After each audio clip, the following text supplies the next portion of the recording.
तुमने बस गलती से स्कूल ब्यूटी की माँ की कुछ चीजें क्या उठाई। तुम्हें अंदाजा भी नहीं था कि इससे एक सिस्टम एक्टिवेट हो जाएगा, जहां दूसरों की मदद करने पर तुम्हें सिस्टम की तरफ से बड़े इनाम मिलेंगे। तभी तुम्हारे दिमाग में एक बिना किसी एहसास वाली इलेक्ट्रॉनिक आवाज गूंजी, बधाई हो होस्ट, आपने एक खरबपति फीमेल प्रेसिडेंट को खुशी दी है, इसलिए आपको हेल्पिंग अदर सिस्टम दिया जाता है। इस आवाज़ के धमाके से तुम्हारी आंखें अचानक खुल गई। तुम्हारे आसपास एक बहुत ही शानदार परफ्यूम की खुशबू महक रही थी। जैसे ही तुमने साइड में मुड़कर देखा, डर के मारे तुम्हारी आंखें फटी की फटी रह गईं। तुम्हारे बगल में एक बेहद खूबसूरत औरत सो रही थी।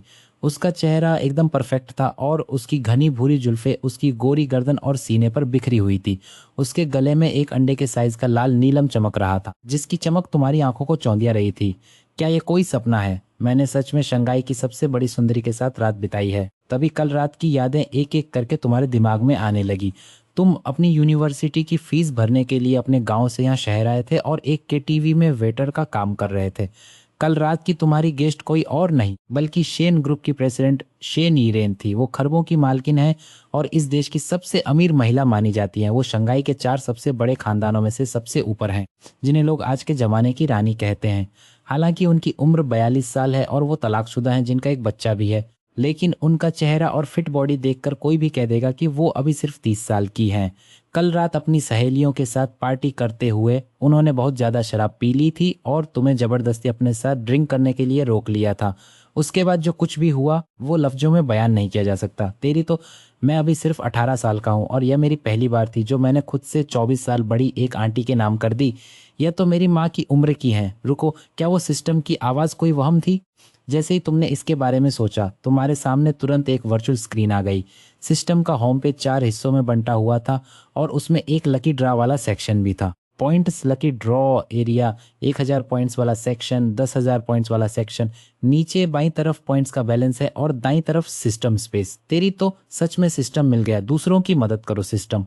नाम तो काफी शरीफ सा है, पर इसमें पॉइंट्स कैसे मिलेंगे? क्या सच में लोगों की मदद करके? जैसे ही तुम्हारे दिमाग में ये सवाल आया, वो इलेक्ट्रॉनिक आवाज फिर से सुनाई दी। जी हाँ होस्ट, बस दूसरों की मदद कीजिए और पॉइंट्स कमाइए।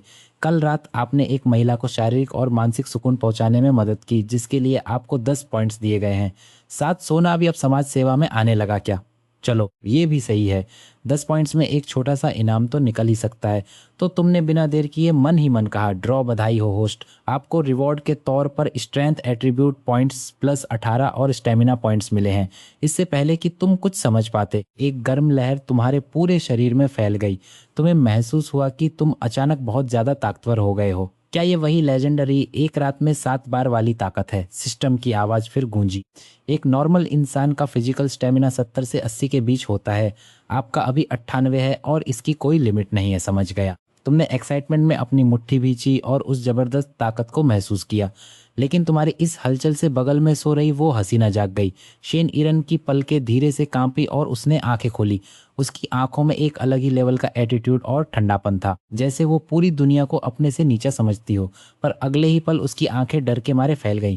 ओ तेरी! वो झटके से उठकर बैठी, कंबल को अपने शरीर से कसकर लपेटा और तुम्हें जान से मार देने वाली नजरों से घूरने लगी। तुम कौन हो? यहाँ क्या कर रहे हो? तुमने एक ठंडी सांस भरी और कहा, शेन मैडम, आप इतनी जल्दी सब भूल गईं। मैं कल रात उस केटीवी का वेटर हूँ। आपने ही मुझे जबरदस्ती अपने साथ पीने पर मजबूर किया, फिर नशे में धुत होकर मुझे इस होटल तक खींच लाई और फिर मुझ बेड पर धकेलते हुए उसने कहा, चुप हो जाओ, फालतू बातें मत करो। शेन यीरन उस सफेद बेड पर टेढ़ी होकर बैठी थी और उसका सिर बुरी तरह चकरा रहा था। मैंने कहा, मैं झूठ नहीं बोल रहा। यकीन नहीं आता तो अपने असिस्टेंट और बॉडीगार्ड से पूछ लो या फिर होटल का सीसीटीवी फुटेज देख लो। आपकी नज़र नीचे गई और आप उसकी गोरी और लंबी टांगों को देखने लगे।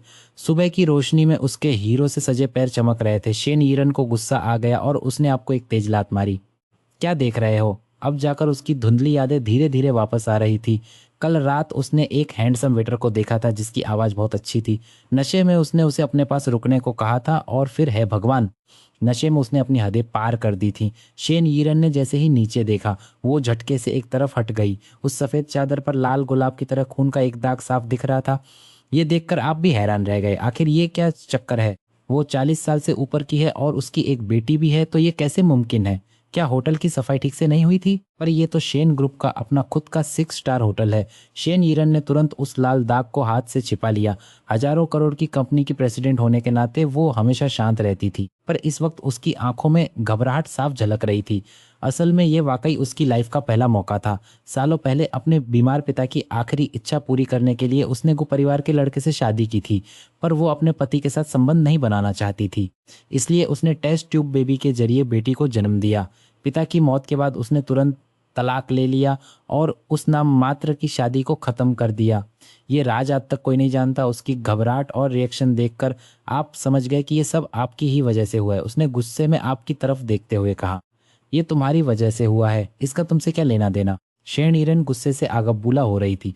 उसने कभी सपने में भी नहीं सोचा था कि पिछले 10 सालों से जिस पवित्रता को उसने जान से ज्यादा संभाल कर रखा था, वो आज इस छोटे से बच्चे के हाथों इतनी बेरहमी से छिन जाएगी। अगर ये बात बाहर फैल गई तो उसकी इज्जत मिट्टी में मिल जाएगी।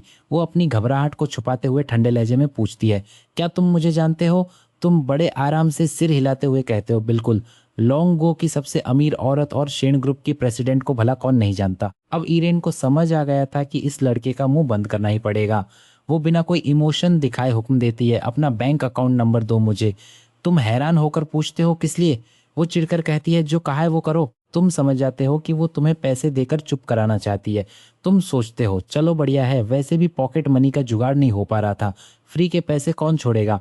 तुम बिना देर किए अपना फोन उसके सामने कर देते हो। ठीक 1 सेकंड बाद तुम्हारे फोन की रिंगटोन बजती है। स्क्रीन देखते ही तुम्हारे होश उड़ जाते हैं। पूरे 30 लाख। तुम अपने कांपते हाथों को संभालते हो ताकि वो तुम्हें कोई छोटा मोटा लालची ना समझ ले। तभी वो कहती है, अपनी आईडी दिखाओ, मुझे रिकॉर्ड के लिए फोटो लेनी है। तुम्हारे पास आईडी नहीं थी तो तुम उसे अपनी फोटो भेज देते हो और फटाफट उसका विचेट ऐड कर लेते हो। शेन इरेन तुम्हारी फोटो को गौर से देखती है और खुद से बुदबुदाती है, लियो युनजिंग, जन्म तारीख इंग जून 2023। है भगवान, ये तो अभी अभी 19 साल का हुआ है, बिल्कुल मेरी बेटी की उम्र का। वो अपनी नज़रें तेज करती है और कहती है, पैसे मिल गए ना? अब मैं तुम्हें एक कॉन्फिडेंशियल एग्रीमेंट भेज रही हूँ। अगर कल रात के बारे में एक शब्द भी बाहर निकला तो मैं तुम्हें इस दुनिया से इस तरह गायब कर दूंगी कि तुम्हारा नामो निशान नहीं बचेगा। तुम समझदारी दिखाते हुए कहते हो, मैं नियम जानता हूँ। तुम तुरंत डिजिटल एग्रीमेंट साइन करते हो, कपड़े पहनते हो और वहां से निकलने के लिए तैयार हो जाते हो। लेकिन जैसे ही तुम मुड़ते हो, पीछे से शेन इरेन की नज़रें तुम्हारी चौड़ी पीठ और उन शानदार एप्स पर जाकर टिक जाती हैं। उसके दिमाग में एक अजीब सी हलचल होती है। उसे कल रात की यादें धुंधली सी लग रही थी, जैसे किसी ने बिना स्वाद लिए ही लजीज फल खा लिया हो। वो मन ही मन सोचती है, जब सब कुछ हो ही गया है तो फिर पछताना कैसा? क्यों ना एक बार अच्छे से इस पल को जिया जाए। इस लड़के को इतनी आसानी से जाने देना सही नहीं होगा। तभी अचानक उसकी आवाज गूंजती है, रुको। तुम जैसे ही पीछे मुड़ते हो, देखते हो कि वो अब भी बिस्तर पर ही है और उसकी आंखों में एक अलग ही चमक है। धुंधली रोशनी में उसके बदन की बनावट साफ नजर आ रही थी। मेरा दिल बस यही कह रहा था कि किसने कहा कि लड़कों को बड़ी उम्र की औरतों की कदर नहीं होती। ये आंटी तो सच में गजब हैं। उसने रौबदार आवाज में कहा, क्या हुआ? एग्रीमेंट तो साइन हो ही गया है, अब भी चैन नहीं है क्या? ऊपर आओ। उसकी आवाज में एक ऐसा जादू था जिसे मैं मना नहीं कर पाया। पर बेड पर क्या काम है? मैं मुंह ही मुंह में बुदबुदाया, लेकिन मेरा शरीर जैसे खुद ब खुद उसकी बात मानकर ऊपर चढ़ गया। मैं उसके सामने घुटनों के बल बैठ गया और थोड़ा मासूम चेहरा बनाकर बोला, तुम मुझे मारोगी तो नहीं ना? देखो, कल रात जो हुआ उसमें मेरी कोई गलती नहीं थी। असल में तो विक्टिम मैं हूँ। तुमने मेरा पहला मौका छीन लिया, मुझे बहुत बुरा लग रहा है। चुप रहो, शेन ईरन ने अपने होंठ चबाते हुए कहा। उसे मेरी इस बदमाशी पर लगभग हंसी आ गई थी। अबे ओ लड़के, तुझे तो जैकपॉट लगा है।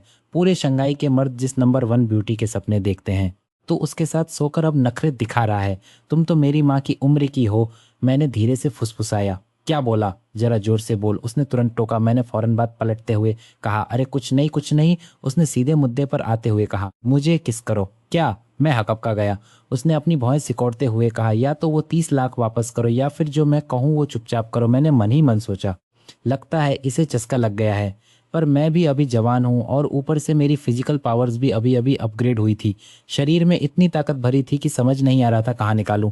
अब जब ये अरबपति रानी खुद मुझे उकसा रही थी तो भला कौन कंट्रोल कर पाता। मैंने 3 सेकंड तक उसकी आंखों में देखा, फिर हिम्मत जुटाकर उसका चेहरा अपने हाथों में लिया और उसे किस करने लगा। अचानक उसका शरीर बिल्कुल पत्थर जैसा सख्त हो गया, उसके गाल गर्म हो गए और उसकी सांसें बुरी तरह उखड़ने लगी। मुझे यकीन नहीं हो रहा था, भले ही वो 40 साल की थी, पर इस मामले में वो बिल्कुल अनाड़ी निकली। उसे इतना नर्वस देखकर मुझे थोड़ा अजीब लगा। ये तो मुझसे भी ज़्यादा घबराई हुई थी, जैसे इसका भी ये पहला वक्त हो। तभी मेरी नज़र बेडशीट पर पड़े उस लाल दाग पर गई। क्या क्या ये सच है? क्या ये लेडी अब तक कुंवारी थी या फिर इसने कोई सर्जरी कराई है? पर भला इसकी क्या ज़रूरत थी? शेन यीरेन इस वक्त पूरी तरह इस एहसास में खो चुकी थी। उसने अपनी दोनों बाहें तुम्हारे गले में डाल दी और तुम्हारी हर हरकत का बड़े जोश के साथ जवाब देने लगी। उसे वो सुख मिल रहा था जो उसने आज से पहले कभी महसूस नहीं किया था। 1 घंटे बाद वो बिल्कुल निडाल होकर तुम्हारी बाहों में सिमट गई। उसकी बाहें थकावट से थोड़ी सिकुड़ी हुई थी और माथे पर पसीने की छोटी छोटी बूंदें चमक रही थी। उसने धीमी आवाज में कहा, नौजवान, तुम तो काफी ताकतवर निकले। तभी तुम्हारे दिमाग में एक डिंग की आवाज गूंजी। दूसरों की मदद करने के लिए 20 पॉइंट्स जोड़े गए हैं। तुम्हें फिर से रिवॉर्ड पॉइंट्स मिल गए थे। तुम सोचने लगे, क्या एक ही इंसान की बार बार मदद करने पर पॉइंट्स मिलने की कोई लिमिट नहीं है? और ये पॉइंट्स कल रात के मुकाबले डबल कैसे हो गए? क्या इसलिए कि आंटी को इस बार मुझसे ज़्यादा खुशी मिली है? भाई, ये सिस्टम तो बड़े काम का है। तुम खुशी के मारे फूले नहीं समा रहे थे और फॉरेन सिस्टम में जाकर लगातार 2 बार लकी ड्रॉ किया। बधाई हो होस्ट, आपको इनाम में मिला है स्पीड एट्रीब्यूट प्लस अट्टा और स्टेमिना एट्रीब्यूट प्लस अट्टा। तुम्हें अपने शरीर में एक बार फिर बदलाव महसूस हुआ। तुमने हवा में मुक्का चलाया तो साफ लगा कि तुम्हारी स्पीड पहले से बढ़ गई है और अब तुम्हारी ताकत भी ज्यादा देर तक टिकने वाली बन गई है। तुमने नजरें नीची की और आंखें बंद करके आराम कर रही शेन यीरेन को देखा। जब दूसरों की मदद करने की कोई लिमिट ही नहीं है तो क्यों न एक बार फिर उसकी मदद की जाए। आखिर दूसरों की मदद करना तो हमारी पुरानी परंपरा और संस्कार है। तुम फौरन पलटे और उसकी तरफ झुककर उसे चूमने लगे। शेन यीरेन भी अभी पूरी तरह थकी नहीं थी तो वो भी तुम्हारा साथ देने लगी। 2 घंटे बाद तुम्हें मदद के 50 पॉइंट्स और मिले। इस बार तुमने लगातार 5 बार ड्रॉ किया। बधाई हो होस्ट, आपको इनाम में मिला है एक्सप्लोसिव पावर प्लस होता है, फुर्ती प्लस होता है, लचीलापन प्लस होता है, बैलेंस प्लस होता है और तालमेल प्लस होता है। भाई साहब, शरीर के सभी 8 जरूरी पैमानों में जबरदस्त सुधार हो चुका था। तुमने एक बार फिर शुरू कर दिया। शेन यीरेन अभी संभल भी नहीं पाई थी कि तुम फिर से उसकी मदद करने में जुट गए। ये सिलसिला दोपहर के 1 बजे तक चलता रहा। तभी अचानक दरवाजे की घंटी जोर जोर से बजने लगी जिसने कमरे के माहौल को हिला कर रख दिया। बाहर से आवाज आई, प्रेसिडेंट, क्या आप अंदर ठीक तो हैं? बाहर से होटल की फीमेल मैनेजर की घबराई हुई आवाज आती है जो कह रही थी कि आपकी बेटी का फोन आया था और वो आपके लिए परेशान हो रही हैं। मैनेजर के साथ सेन यीरेन के असिस्टेंट और बॉडीगार्ड्स भी खड़े थे। उन्हें अच्छी तरह पता था कि कल रात सेन यीरेन अपने साथ एक मामूली सर्विस बॉय को कमरे में ले गई थी, लेकिन किसी की हिम्मत नहीं थी कि इस बारे में एक शब्द भी पूछ सके। इसी बीच तुम्हारे दिमाग में सिस्टम की आवाज गूंजती है, दूसरों की मदद करने के लिए आपको एस पॉइंट्स का बोनस मिलता है। अंदर से शेन यीरेन बहुत ही थकी हुई और कमजोर आवाज में कहती है, मैं ठीक हूँ, मुझे अभी आराम की ज़रूरत है, इसलिए कोई भी मुझे डिस्टर्ब ना करे। वो लड़खड़ाते हाथों से अपनी बेटी को मैसेज भेजती है और फिर कातिलाना नज़रों से तुम्हारी तरफ देखते हुए गहरी सांस लेकर कहती है, मेरे नन्हे उस्ताद, तुमने तो मेरी जान ही निकाल दी है। तुम सिस्टम में मौजूद उन एस पॉइंट्स को देखते हो और सोच रहे होते हो कि क्या अभी छोटा स्पिन करूं या फिर बड़े जैकपॉट का इंतजार करूं। जब तुम्हारी नज़र दोबारा शेन यीरेन पर पड़ती है तो वो बुरी तरह डर जाती है और हाथ जोड़कर गिड़गिड़ाने लगती है, छोटे उस्ताद, अब और नहीं, रहम करो, मैं हार मानती हूँ। तुम मुस्कुराते हुए सोचते हो कि एक ही शिकार को बार बार परेशान करना ठीक नहीं है। आखिर पॉइंट्स कमाने के लिए भी एक लिमिट होनी चाहिए। तुमने तय किया कि इस पॉइंट्स पूरे होने के बाद ही लकी ड्रॉ करोगे। तुम बात घुमाते हुए पूछते हो, शेन मैडम, बाहर आपके असिस्टेंट और बॉडीगार्ड्स खड़े हैं, क्या आपको डर नहीं कि वो बाहर जाकर बातें बनाएंगे? वो आलस में हाथ हिलाते हुए कहती है, तुम उसकी फिक्र मत करो, उनकी इतनी हिम्मत नहीं है कि मेरे खिलाफ कुछ बोले। मैं उन सब से एक कॉन्फिडेंशियल एग्रीमेंट साइन करवा लूंगी, सब एकदम सेफ रहेगा। तभी तुम्हारे पेट से जोर से आवाज आती है और तुम्हें एहसास होता है कि तुम्हें बहुत भूख लगी है। तुम कहते हो, मुझे अब बाहर जाकर कुछ खाना होगा, पर वो एक प्यासी बिल्ली की तरह तुमसे लिपट जाती है और तुम्हें कसकर पकड़ते हुए कहती है, नहीं, अभी मत जाओ, जब तक मैं सो ना जाऊं तब तक यहीं मेरे पास रहो। फिर वो बड़े प्यार से तुम्हें ऑफर देती है, मेरे साथ रहो ना, मेरी सेक्रेटरी बन जाओ, मैं तुम्हें हर महीने 1 लाख रुपए की सैलरी दूंगी। तुम उसकी बात सुनकर हंसते हो और कहते हो, सेक्रेटरी नहीं, वो काम मेरे बस का नहीं है। 10 लाख महीने की सैलरी का ऑफर वाकई बहुत बड़ा है, लेकिन अफसोस, मुझे अभी स्कूल जाना है। वह हैरान होकर पूछती है, क्या तुम स्कूल जाते हो? पर तुम तो एक वेटर थे ना। मैंने जवाब दिया, वो तो बस गर्मियों की छुट्टियों वाली जॉब थी, कल से तो मेरी क्लासेज शुरू हो रही हैं। मेरी बात सुनकर उसकी आंखें फटी की फटी रह गई और उसकी आवाज़ तक बदल गई। उसने हड़बड़ाते हुए पूछा, तुम कौन से कॉलेज में पढ़ते हो? मैंने बताया, फुदान यूनिवर्सिटी। क्या तुम फुदान के फर्स्ट ईयर के स्टूडेंट? हो, तुम्हारा सब्जेक्ट क्या है? उसके चेहरे के एक्सप्रेशंस देखकर मुझे कुछ समझ नहीं आ रहा था कि वो इतनी हैरान क्यों है। मैंने कहा, आर्टिफिशियल इंटेलिजेंस, पर इसमें इतना चौंकने वाली क्या बात है? उसने अपनी नज़रें चुराते हुए बस एक फीकी सी मुस्कान दी और कहा, नहीं कुछ नहीं, बस काफ़ी हैरान करने वाली बात है। असल में यह इत्तेफाक इतना अजीब था कि उसे यकीन ही नहीं हो रहा था। उसकी अपनी बेटी भी फुदान यूनिवर्सिटी में आर्टिफिशियल इंटेलिजेंस की फर्स्ट ईयर स्टूडेंट थी। उसे डर सताने लगा कि कहीं ये दोनों एक ही क्लास में तो नहीं। अगर उसकी प्यारी बेटी को पता चल गया कि उसकी मम्मी उसके ही क्लासमेट के साथ चक्कर चला रही है तो अंजाम क्या होगा, वो सोच भी नहीं सकती थी। एक पल के लिए शेन ईरेन को लगा कि उसे सब कुछ ही खत्म कर देना चाहिए, लेकिन वो इस ट्रेजर बॉय को छोड़ना भी नहीं चाहती थी। तुम उसके लिए ऊपर वाले का भेजा हुआ एक ऐसा अनमोल तोहफा थे जिसे वो खोने की हिम्मत नहीं कर पा रही थी। उसने फौरन एक फैसला लिया और तय किया कि वो तुम्हारे साथ अपना यह रिश्ता दुनिया से छुपा कर रखेगी। उसे यकीन नहीं हो रहा था कि तुम न सिर्फ एक स्टूडेंट हो, बल्कि तुमने शहर की सबसे टॉप यूनिवर्सिटी में एडमिशन लिया है। अब शेन यीरेन तुम्हें एक अलग ही नज़र से देख रही थी। उसने बड़े प्यार से कहा, बाबू, तुम्हारे कॉलेज के पास ही मेरे ग्रुप का एक अपार्टमेंट है। मैं वो घर तुम्हें दे रही हूँ। इसके अलावा हर महीने तुम्हें 5 लाख रुपए पॉकेट मनी भी मिलेगी। बस आज से तुम मेरे छोटे बॉयफ्रेंड बनकर रहो। यह सुनकर मैं तो सन्न रह गया और चिल्लाकर बोला, अरे यार, क्या आप मुझे पालना चाहती हैं? उसने मुस्कुराते हुए कहा, जो समझना है समझ लो। पर मैंने भी साफ कह दिया, नहीं, मैं एक असली मर्द हूँ। मुझे किसी का खिलौना बनकर रहना पसंद नहीं। मैं वो इंसान नहीं जो औरतों के पैसों पर ऐश करे। हर महीने तुम्हें 10 लाख मिलेंगे। देखो, पैसे दिखाकर मेरे कैरेक्टर का इम्तिहान मत लो। मैं मर जाऊंगा पर हार नहीं मानूंगा। जुबान से तो मैं सख्त बन रहा था, पर दिल थोड़ा घबरा गया था। पौश इलाके में घर जिसकी कीमत करोड़ों में होगी, ऊपर से हर महीने 10 लाख रुपए, साल के तो करोड़ों हो जाएंगे। इतने में तो बंदा पूरी तरह आज़ाद हो जाए, फिर कॉलेज जाने की क्या ज़रूरत है? पर फिर मैंने सोचा, छी, शर्म कर, अपने पूर्वजों की नाक कटवाएगा क्या? तेरे पास सिस्टम है, तुझे भविष्य में पैसे की चिंता करने की कोई ज़रूरत नहीं है। वो हंसकर बोली, हाँ, मर जाओगे पर नहीं मानोगे, ये अब तुम्हारे बस में नहीं है। जो चीज़ मुझे पसंद आ जाए उसे मैं हासिल करके ही रहती हूँ। तुम जितना मना कर रहे थे, शेन ईरेन उतनी ही ज़्यादा एक्साइटेड हो रही थी। शहर की सबसे बड़ी हसीना ने इतना बड़ा ऑफर दिया, फिर भी तुमने मना कर दिया। तुम्हारे दिल में एक डर बैठ गया, ये औरत सच में बहुत खतरनाक है। तुम तुरंत उठे, कपड़े पहने और बिना पीछे मुड़े दरवाजे की तरफ निकल गए। फिर कभी मत मिलना, नहीं, कभी भी नहीं। तुमने जोर से दरवाजा पटक कर बंद कर दिया। तुम्हारे जाने के बाद शेन ईरेन शाम तक सोती रही।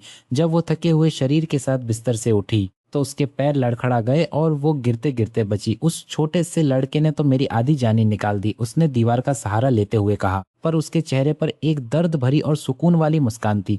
उसने फिर से बेहतरीन मेकअप किया और वही घमंडी मैजिक कैपिटल की क्वीन बन गई। फाउंडेशन से वो सारे निशान बड़ी सावधानी से छुपन गई। फाउंडेशन से उसने वो सारे निशान बड़ी सावधानी से छुपा दिए जो रात की याद दिला रहते थे। जाने से गुलाब के फूलों वाली बिखरी हुई चादर को देखा और समझ गई कि यह बात छुपाना मुश्किल होगा। उसे होटल मैनेजर से एग्रीमेंट साइन करवाना ही होगा ताकि कोई बात बाहर ना निकले। जैसे ही वो प्रेसिडेंशियल स्वीट से बाहर आई, उसकी पर्सनल असिस्टेंट तुरंत उसके पास आई। असिस्टेंट ने उसका थका हुआ चेहरा देखकर चिंता में पूछा, मैम, आप ठीक तो है ना? शेन ईरेन ने पल भर में खुद को बदला और वापस अपने हाई कोल्ड क्वीन वाले अंदाज में आ गई। एक ठंडी आवाज में सबको नोटिस मिलता है कि जो भी कल रात यहाँ मौजूद थे वो फौरन इंटरनल मीटिंग रूम में इकट्ठा हो जाएं। मीटिंग रूम के अंदर शेन ईरेन बिल्कुल तनकर बैठा था। उसने कॉफी का एक घूंट लिया और बिना एक शब्द बोले अपनी असिस्टेंट को इशारा किया कि सबके बीच कॉन्फिडेंशियलिटी एग्रीमेंट यानी गोपनीयता का समझौता बांट दिया जाए। उसने अपनी पैनी नजरें उन तीनों के चेहरों पर गड़ा दी और कड़क आवाज में बोला, किस बात को राज रखना है ये तुम अच्छी तरह जानते हो। बस एक बात समझ लो, अगर किसी ने भी मुंह खोला तो अंजाम भुगतने के लिए तैयार रहना। उसका खौफ इतना जबरदस्त था कि कमरे में मौजूद लोगों का दम घुटने लगा। सबने बिना चूचपड़े किए चुपचाप साइन कर दिए। मीटिंग खत्म हुई और शेन ईरेन अपनी आलीशान फैंटम कार में बैठकर घर की तरफ निकल पड़ा। जैसे ही कार होटल के बगल वाले गेस्ट हाउस से गुजरी, उसकी नजरें खुद ब खुद खिड़की के बाहर चली गई। उसके दिमाग में बस तुम्हारी ही यादें घूम रही थी। वो सोचने लगा, है भगवान, क्या मुझे सिर्फ एक रात के चक्कर में सच में प्यार हो गया है? वो लड़का तो सिर्फ 18 साल का है, बिल्कुल मेरी बेटी की उम्र का। मेरा दिमाग तो पूरी तरह से खराब हो चुका है। उसने पागलों की तरह अपना फ़ोन निकाला और तुम्हें मैसेज कर दिया, बेबी क्या कर रहे हो? फ़ोन की स्क्रीन बार बार जली और बुझी, लेकिन तुम्हारा कोई जवाब नहीं आया। यहाँ तक कि स्क्रीन पर टाइपिंग लिखा हुआ भी नहीं दिखा। उसे अचानक एक बहुत बड़ी हार और खालीपन का एहसास होने लगा। पास बैठी फीमेल असिस्टेंट ये सब बड़े ध्यान से देख रही थी और उसके मन में तो जैसे तूफान उठा हुआ था। वो सोच रही थी, क्या शेन बॉस को सच में प्यार हो गया है? एक अरबपति, फीमेल प्रेसिडेंट और एक मामूली केटीवी वेटर। ये कहानी तो फिल्मों से भी ज्यादा फिल्मी है। कोई नोवेल लिखने वाला भी ऐसी कहानी लिखने की हिम्मत नहीं करेगा। तभी अचानक फोन की घंटी बजी। शेनी रेन ने किसी झटके की तरह फोन को झपट लिया। खजाना लड़का के नाम से सेव किए हुए नंबर से मैसेज आया था, प्लीज मुझे परेशान मत करो वरना मैं पुलिस को बुला लूंगा। ये पढ़ते ही शेन के चेहरे पर एक बड़ी सी मुस्कान आ गई और उसकी उंगलियां स्क्रीन पर तेजी से चलने लगी। ज्यादा नाटक मत करो, मेरी पारखी नजरें कभी धोखा नहीं खाती। तुम पुलिस को कभी नहीं बुलाओगे। सच तो यह है कि तुम मुझे पसंद करते हो, है ना? उधर से फौरन जवाब आया, आंटी जरा अपनी उम्र का ख्याल रखे और तमीज से पेश आए। शेन ने तुरंत टाइप किया, आंटी की बच्ची मुझे दीदी बुलाओ। तुम्हें पता है उसने तुम्हारा नाम अपने फोन में ट्रेजर बॉय यानी खजाना लड़का सेव कर रखा था। वो तुम्हारे लिए किसी लेडी बॉस से कम नहीं थी और तुम दोनों फोन पर पूरे रास्ते एक दूसरे से बहस करते रहे। शेन इरेन को आज ऐसा महसूस हो रहा था जैसे वो फिर से 20 साल की जवान लड़की बन गई हो। वो पूरी तरह भूल चुकी थी कि असल में वो 3 साल की एक आंटी है। उनकी गाड़ी धीरे धीरे वुकांग रोड के एक बहुत बड़े 300 स्क्वायर मीटर वाले आलीशान बंगले के अंदर जाकर रुकी। अगली सुबह तुम काफी जल्दी उठ गए। नीचे जाकर तुमने एक नींबू पानी खरीदा और अपना सामान लेकर कॉलेज की तरफ निकल पड़े। कल रात ही तुमने अपनी नौकरी छोड़ दी थी भाई। जब किस्मत से अचानक 30 लाख रुपए मिल जाएं तो फिर नौकरी करने का क्या फायदा? बिना मतलब की मेहनत करना हम दुंजा सांस के बाद वाले लड़कों का स्टाइल नहीं है। अचानक अमीर होने की खुशी में तुम रात भर सो नहीं पाए। सब कुछ एक हसीन सपने जैसा लग रहा था। समझ नहीं आ रहा था कि शहर की सबसे अमीर और पावरफुल औरत के साथ तुम्हारा रात कैसे बीत गई और ऊपर से ये 30 लाख रुपए भी मिल गए। लेकिन सबसे अजीब बात तो ये थी कि तुम्हारे साथ एक सिस्टम भी जुड़ चुका था। इतने सालों की गरीबी और दुख झेलने के बाद आखिरकार अब जाकर तुम्हारी किस्मत चमकी थी। तुम्हारा जन्म लुओचेंग के एक साधारण परिवार में हुआ था। जब तुम अपनी स्कूली पढ़ाई कर रहे थे तभी एक हादसे में तुम्हारे माता पिता की मौत हो गई। तुम्हें किसी के आगे हाथ फैलाना पसंद नहीं था, इसलिए मम्मी पापा के छोड़े हुए पैसों और अपनी मेहनत की कमाई से तुम अकेले ही जिंदगी बिता रहे थे। इस साल तुमने सख्ते से नंबर लाकर पूरे स्टेट में टॉप किया। तुमने बड़े कॉलेज में एडमिशन सिर्फ इसलिए नहीं लिया क्योंकि वही वो जगह थी जहां जाते वक्त तुम्हारे माँ बाप का एक्सीडेंट हुआ था। वो जगह तुम्हारे लिए किसी बुरे सपने जैसी थी। तुमने आसमान की तरफ देखते हुए कहा, मम्मी पापा क्या ये सब आप लोगों का चमत्कार है? पर यार आप मेरे लिए कोई जवान लड़की भी तो भेज सकते थे। मेरी लाइफ की पहली बार ही एक ऐसी औरत के साथ हो गई जो उम्र में आप लोगों से भी बड़ी है और ऊपर से तलाकशुदा भी। ये क्या चक्कर है? तभी तुम्हारे नए फोन की घंटी बजी। ये उसी लेडी बॉस का मैसेज था। उसने लिखा था, बेबी कॉलेज में नाम लिखवाने कब जा रहे हो? तुमने चिढ़कर अपना माथा पकड़ लिया। तुम सोचने लगे कि ये अब कॉलेज भी आएगी क्या? तुमने उसे साफ साफ जवाब दिया, ज्यादा अच्छा बनने की कोशिश मत करो। मैंने कल ही बता दिया था कि मुझे तुम्हारा पालतू कुत्ता बनकर नहीं रहना। इस ख्याल को अपने दिमाग से निकाल दो। अब देखना यह था कि वो आगे क्या करती है। जरा देखो तो तुम्हारी हड्डियां कितनी सख्त हैं। क्या तुम्हें अब तक ये बात समझ नहीं आई? ये मैसेज भेजने के बाद तुमने अपना मोबाइल जेब में डाला और चौराहे की तरफ चल दिए।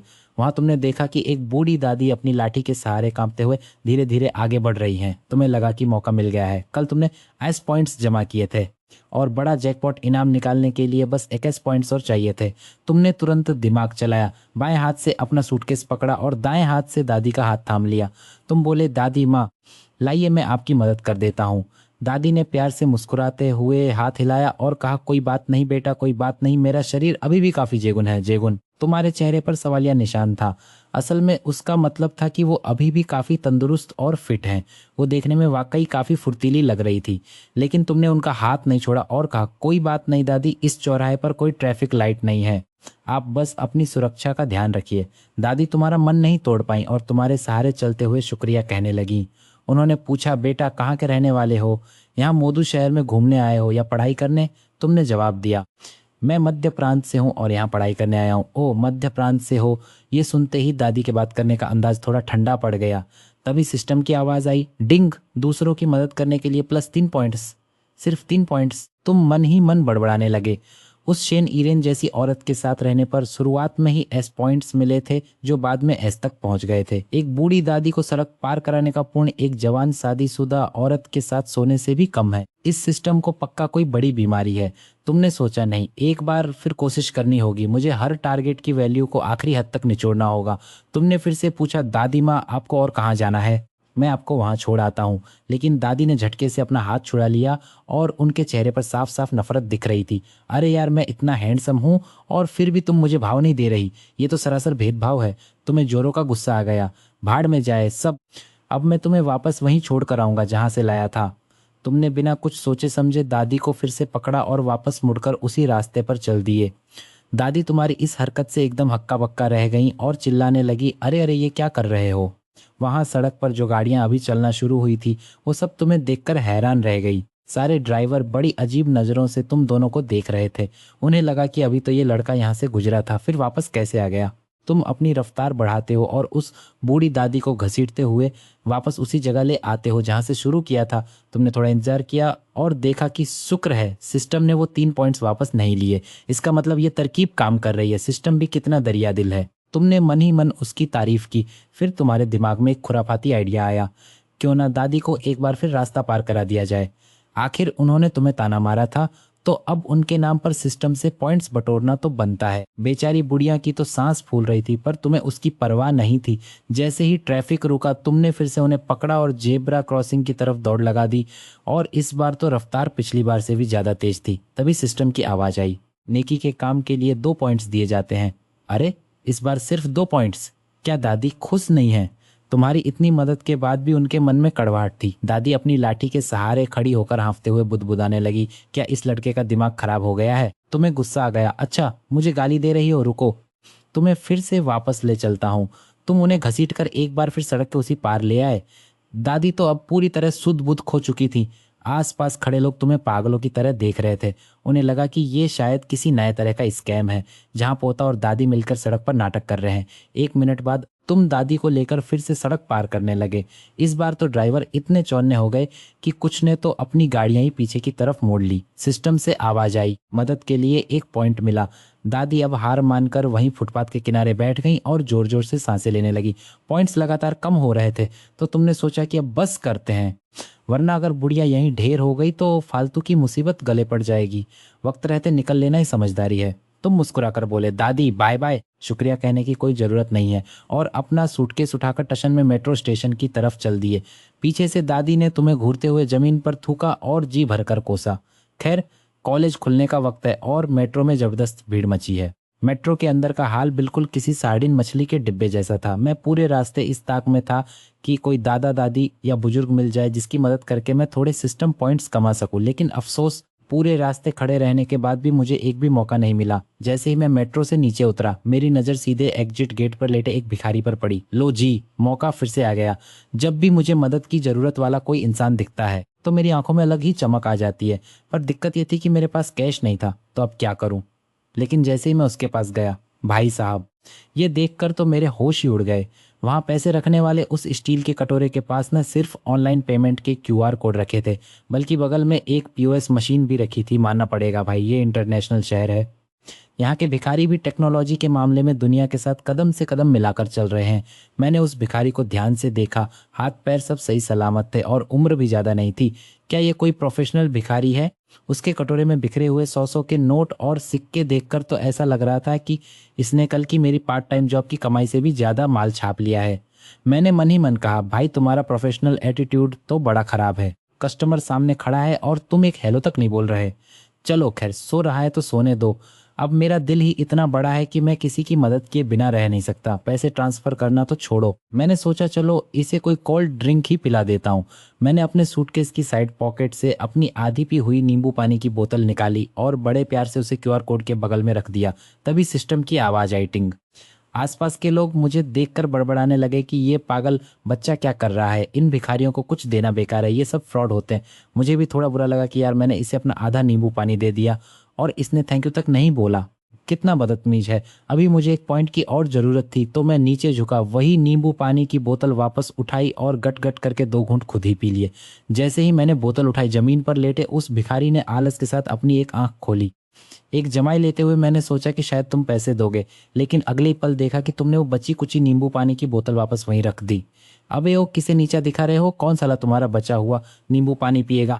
मैं तो ड्यूटी के बाद मार्टेल जैसी महंगी शराब को पानी की तरह पीता हूँ डिंग। दूसरों की मदद करने के लिए सिस्टम ने 2 पॉइंट्स दिए, लेकिन फिर कुछ पॉइंट्स काट भी लिए। ये भिखारी भी उस बुढ़िया जैसा ही निकला। मुझे एकदम गुस्सा आ गया। मैं तो यहाँ भलाई कर रहा हूँ और इसे कदर ही नहीं है। ठीक है, अब मैं इसे पूरा पी जाऊंगा और तुम्हें कुछ नहीं मिलेगा। मैंने फिर से कप उठाया और गटागट सारा जूस पीकर खाली कप जमीन पर रख दिया और अपना सूटकेस लेकर वहां से चल दिया। डिंग, मदद के लिए 1 पॉइंट और मिला। मैं एक पल के लिए हैरान रह गया कि अब पॉइंट्स क्यों मिले। फिर याद आया कप में अभी भी बर्फ के टुकड़े और नींबू के 2 स्लाइस बचे थे। अब मेरे पास 102 पॉइंट्स हो गए हैं, मतलब अब लकी ड्रॉ खेला जा सकता है। अबे वो पागल है क्या? वो भिखारी झट से उठ खड़ा हुआ और चिल्ला चिल्ला कर गालियां देने लगा। साले, मेरे पास खाली कप छोड़कर जा रहा है, क्या तुझे ये जगह कोई कचरा पेटी लगती है? ये सारा नज़ारा कार में बैठी शेन यिरेन देख रही थी। वो बुदबुदाई, लो यूनजेंग, ओलो यूनजेंग, तुम भी बड़े नमूने हो। क्या तुम एक भिखारी को छेड़ रहे थे? देखो तो गुस्से में उसका चेहरा कैसा लाल पीला हो गया है। तुम तो सच में काफ़ी दिलचस्प निकले। तभी सफ़ेद कपड़ों में एक खूबसूरत लड़की ने शेन यिरेन की तरफ देखा और पूछा, मम्मी आप किस बात पर हंस रही हो? उसने भी बाहर की तरफ देखा, लेकिन उसे सिर्फ आती जाती भीड़ ही नजर आई। शेन यिरेन ने फौरन अपनी नज़रें हटा ली और बात घुमाते हुए कहा, कुछ नहीं, बस काम की एक पुरानी बात याद आ गई थी। तभी गाड़ियों का काफिला धीरे धीरे फुजियाओ यूनिवर्सिटी की पार्किंग में दाखिल हुआ। माँ बेटी के कार से उतरते ही वहां जैसे हंगामा मच गया। लोग चिल्लाने लगे, वाह भाई, क्या ये शंघाई की सबसे खूबसूरत और देश की सबसे अमीर औरत शेन यिरेन नहीं है? भाई ये तो टीवी से भी कहीं ज्यादा हसीन दिख रही है। और इसके साथ ये दूसरी लड़की कौन है? ये तो बिल्कुल किसी परी जैसी लग रही है। इंटरनेट पर चर्चा थी कि शेन यिरेन की एक बेटी है जिसे प्रिंसेस ऑफ शंघाई कहा जाता है। कहीं ये वही तो नहीं? यही है ना वो? बिल्कुल शेन यिरेन की परछाई लगती है। साफ दिख रहा है कि ये उसकी बेटी है। शेन मैडम तो मेरी आइडल है। दोस्तों चलो जल्दी ऑटोग्राफ लेने चलते हैं। देखते ही देखते नए स्टूडेंट्स और वॉलेंटियर सीनियर्स की भीड़ ने उन्हें चारों तरफ से घेर लिया। असिस्टेंट और बॉडीगार्ड्स ने तुरंत एक्शन लिया और माँ बेटी की सुरक्षा के लिए उनके चारों ओर एक घेरा बना लिया। वैसे इन दोनों के लिए ये कोई नई बात नहीं थी। ये माँ बेटी की जोड़ी जब भी कहीं बाहर निकलती है तो बड़े बड़े सुपरस्टार्स भी इनके सामने फीके पड़ जाते हैं। भीड़ से आवाज आने लगी, मैम मैं आपका बहुत बड़ा फैन हूँ, क्या मैं आपके साथ एक फोटो ले सकता हूँ? हेलो शेन मैम, क्या ये आपकी बेटी है? क्या ये भी इसी यूनिवर्सिटी की नई स्टूडेंट है? मैम क्या ग्रेजुएशन के बाद मुझे शेन ग्रुप में जॉब मिल सकती है? शेन यिरेन ने मुस्कुराते हुए सबसे कहा, बच्चों मेरी बेटी का ख्याल रखना। इसके बाद दोनों ने सबके साथ फोटोज खिंचवाई, ऑटोग्राफ दिए और फिर वॉलंटियर्स की मदद से रजिस्ट्रेशन के लिए आगे बढ़ा। ये खबर जंगल की आग की तरह पूरी यूनिवर्सिटी में फैल गई। जैसे ही पता चला, खुद यूनिवर्सिटी के चांसलर अपनी पूरी टीम के साथ उनके स्वागत के लिए पहुंच गए। उन्होंने खास तौर पर आर्टिफिशियल इंटेलिजेंस डिपार्टमेंट के डीन, हेड और शेन येजी की क्लास टीचर और काउंसलर को भी वहां बुला लिया। तभी एक ग्रेसफुल लुक वाली शॉर्ट हेयर वाली महिला तेजी से आगे आई। ये यूनिवर्सिटी की चांसलर जियांग थी। उन्होंने बड़े ही सम्मान के साथ शेन यिरेन का हाथ थाम लिया और कहा, शेन मैम आप यहाँ आने वाली थी तो हमें पहले बताना चाहिए था ना।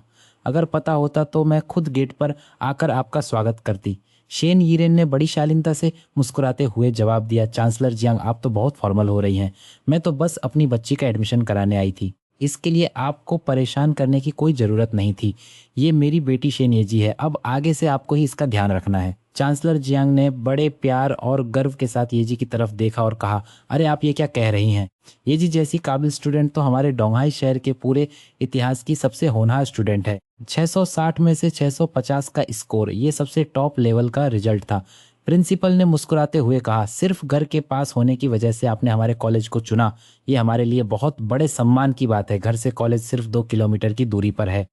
वरना शेन फैमिली की ताकत और रसूख ऐसा है कि हार्वर्ड या कैम्ब्रिज जाना भी इनके लिए कोई बड़ी बात नहीं थी। वैसे भी ऐसे रईस खानदान के लिए ये डिग्रियां तो बस शान बढ़ाने वाली चीज़ होती हैं। प्रिंसिपल जियांग ने बड़े उत्साह के साथ बाकी स्कूल लीडर्स से सबका परिचय करवाया और फिर पूरा ग्रुप शान से माँ बेटी को लेकर रजिस्ट्रेशन हॉल की तरफ बढ़ा। शेन येजी ने अपना एडमिशन लेटर और बाकी ज़रूरी फाइलें जमा की और फिर क्लास की हाजिरी वाली लिस्ट पर अपना नाम लिखा। तभी शेन यिरेन की नज़र उस लिस्ट पर पड़ी और देखते ही उसके होश उड़ गए। उसकी आंखें फटी की फटी रह गईं। उसने मन ही मन सोचा, अब तो सब खत्म, मामला पूरा बारबेक्यू हो गया। जिस बात का डर था वही हुआ। क्लास लिस्ट में सबसे पहला नाम उसी लड़के लुओ युनजेंग का था। वो बदतमीज लड़का मेरी बेटी की ही क्लास में है। शेन ईरेन ने अपनी घबराहट को दबाया और गहरी सांस लेकर खुद को शांत दिखाने की कोशिश की। इस बीच शेन येजी ने अपना फॉर्म भर लिया और अपना कैंपस कार्ड, हॉस्टल की चाबी और मिलिट्री ट्रेनिंग यूनिफॉर्म के टोकन ले लिए। वैसे तो वो हॉस्टल में रहने वाली नहीं थी, पर दोपहर में आराम करने के लिए उसने एक अलग सिंगल कमरा बुक कर लिया था। जब वो ये सारी फॉर्मेलिटी पूरी कर रही थी तब तक वहां देखने वालों की भारी भीड़ जमा हो गई थी। माँ और बेटी की खूबसूरती देखकर हर कोई दंग रह गया था। लोग आपस में कानाफूसी करने लगे। भाई साहब, दुनिया में इतनी सुंदर लड़कियां भी होती हैं क्या? किसी को यकीन नहीं हो रहा था कि शेन खानदान की राजकुमारी उनके कॉलेज में पढ़ने आई है। एक लड़का बोला, भले ही मेरा एडमिशन किसी बड़े सरकारी कॉलेज में नहीं हुआ, पर अब अगर वो मुझे खुद बुलाने आए तब भी मैं नहीं जाऊंगा। शेन फैमिली की बेटी की शक्ल और फिगर देखकर तो यही लगता है कि इस कॉलेज का सबसे बड़ी सुंदरी यानी स्कूल ब्यूटी का खिताब इसी को मिलेगा। कोई पूछ रहा था, तुम्हें माँ पसंद है या बेटी? तो दूसरा बोला, भाई मुझे तो दोनों पसंद हैं। माँ का जलवा और रुतबा एकदम कूल है तो बेटी एकदम मासूम और प्यारी है। सेन इरेन तो माँ कम और उसकी बड़ी बहन ज्यादा लग रही थी। लोगों की तारीफें सुनकर सेन इरेन के चेहरे पर एक हल्की सी मुस्कान आ गई। जानबूझकर या अनजाने में इधर उधर देखते हुए मेट्रो स्टेशन से स्कूल तक का रास्ता ज्यादा दूर नहीं था। लो युनजेंग को भी अब तक पहुंच जाना चाहिए था। और लो नाम लिया और शैतान हाजिर। तभी तुम अपना सूटकेस लेकर कैंपस के अंदर कदम रखते हो। तुमने अभी अभी इस 10 जी पॉइंट्स खर्च करके एक लकी ड्रॉ निकाला था और इनाम में तुम्हें मिला गोल्डन किडनी। तुम पूरे रास्ते सिस्टम को गालियां देते आ रहे थे। इसका क्या मतलब है? क्या मैं दिखने में इतना कमजोर हूँ? मेरी किडनी एकदम चकाचक है भाई, 2 मीटर दूर तक निशाना लगा सकता हूँ। लेकिन सच तो यह है कि कल आंटी शेन की लगातार 3 बार मदद करने के बाद सच में कमर में थोड़ा दर्द हो रहा था, पर यह गोल्डन किडनी मिलते ही अब शरीर में एक अलग ही फुर्ती महसूस हो रही है और स्टेमिना भी बढ़ गया है। अगर पहले मैं एक साधारण 8 लीटर वाली सी सिलेंडर कार था तो अब मैं सेक टी टर्बोचार्ज्ड एन सिलेंडर वाली सुपर कार बन चुका हूँ। पर यार वो 8 लीटर ही काफी था। सिस्टम ने मेरा इंजन इतना पावरफुल क्यों बना दिया? क्या तुम चाहते हो कि मैं और भी तेज गाड़ी चलाऊं? आंटी शेन की हालत पहले ही खराब है। अगर उन्हें पता चला कि मेरा इंजन और भी ज्यादा ताकतवर हो गया है और मेरी स्पीड बढ़ गई है तो अनर्थ हो जाएगा। उनसे तो दूर ही रहना बेहतर है। तभी तुम्हारी नजर सामने पड़ती है। अरे ये क्या, रिपोर्टिंग काउंटर पर इतनी भीड़ क्यों लगी है? तुम अभी सोच ही रहे थे कि तभी तुम्हारे कानों में कुछ बातें पड़ी। ओ भाई देखो, क्या शेन ग्रुप के प्रेसिडेंट अपनी बेटी का एडमिशन कराने आए हैं?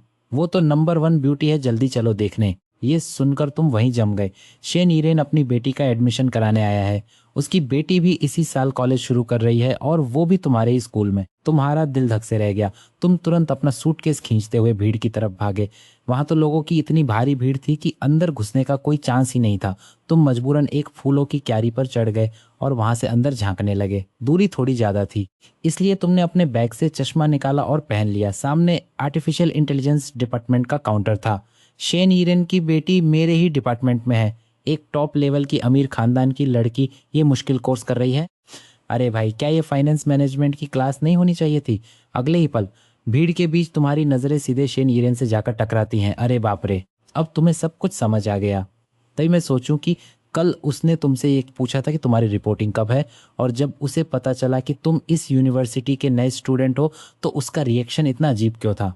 असल में बात यह है कि उसकी बेटी तुम्हारी क्लासमेट है। तुम बस ये देखने के लिए आंखें फाड़कर इंतजार कर रहे थे कि आखिर उसकी बेटी है कौन। तभी अपना काम पूरा करके वो लड़की पीछे मुड़ती है। उसे देखते ही पूरा हॉल जैसे सन्न रह जाता है। तुम भी उसे देखकर पूरी तरह दंग रह जाते हो। क्या गजब की खूबसूरती है यार।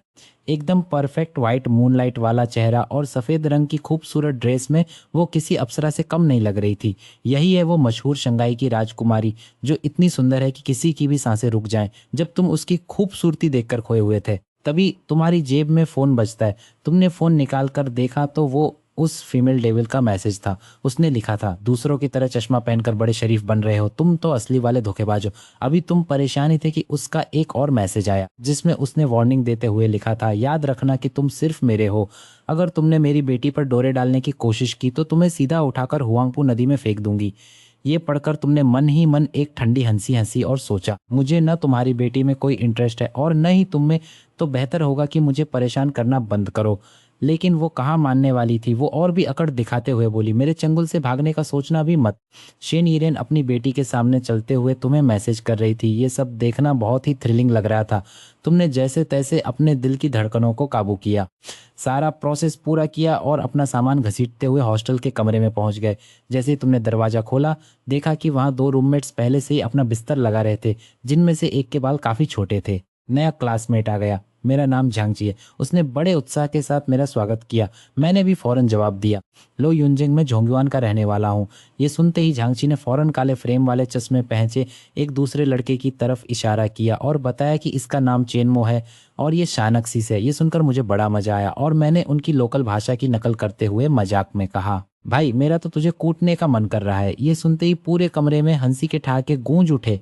मैंने खिड़की के पास वाली खाली जगह चुनी। झांगची बड़े उत्साह के साथ मेरा सामान उठाने में मदद करने लगा और पूछा, भाई कितने मार्क्स लेकर आए हो? मैंने बड़े आराम से जवाब दिया, 737। क्या 737? झांगची की तो आंखें फटी की फटी रह गई। उसने हैरानी से पूछा, कहीं तुम झोंगयुआन के वही टॉपर तो नहीं हो जिसे मैंने शॉर्ट वीडियो में देखा था? पास ही खड़े चेनमो को भी तगड़ा झटका लगा।